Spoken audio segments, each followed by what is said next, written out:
وادی کیلاش بمبورت میں ہندوکش سنو سپورٹس کلب کے زیر اہتمام کیلاش آئس اینڈ سنو فیسٹیول یعنی سرمائی کھیلوں کا میلہ منعقد ہوا۔ یہ میلہ 3 دن تک جاری رہا۔ کیلاش آئس اینڈ سنو تہوار میں 200 سے زیادہ لڑکے اور لڑکیوں کو برفانی کھیلوں کی تربیت بھی دی گئی۔ سپورٹس کلب کے صدر شہزادہ ہشام الملک نے تمام سرکاری اور غیر سرکاری اداروں کا شکریہ ادا کیا جن کی تعاون سے یہ تہوار کامیاب رہا۔ ان کا کہنا ہے کہ اس سے ونٹر ٹورزم یعنی سرمائی سیاحت فروغ پائے گی۔ ٹورسٹ کو بھی میرا یہی پیغام ہے کہ اس طرح کے ایونٹس میں اور اس طرح کے فیسٹیولز میں جب وہ اپنا حصہ ڈالتے ہیں یا وہ آتے ہیں تو وہ ایک سوشل کاز کو سپورٹ کر رہے ہوتے ہیں۔ برفانی کھیلوں کے اس تہوار میں بچوں اور بچوں نے بھی حصہ لے کر اس سے خوب لطف اندوز ہوئے۔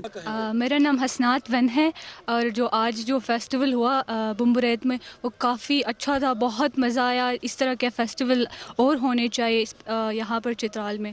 میرا نام انم خادم ہے اور میں اپر چترال سے ہوں۔ آج میں بروغل میں اسکینگ کرنے آئی تھی اور آج مجھے بہت مزہ آیا کیونکہ یہ میرا پہلا وقت تھا ادھر اسکینگ کرنے کا۔ السلام علیکم، میرا نام عائشہ ہے، میں اسکینگ کیا آج، مجھے بہت مزہ آیا۔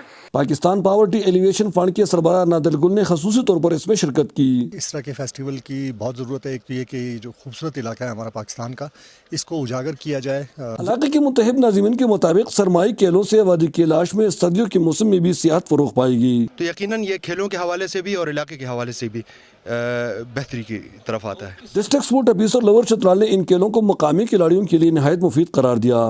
ہم نے اس طرح کہ یہ لوگ آ جائے اور جو معیشت اور اس کا جو فائدہ ملے لوکل لوگوں کو۔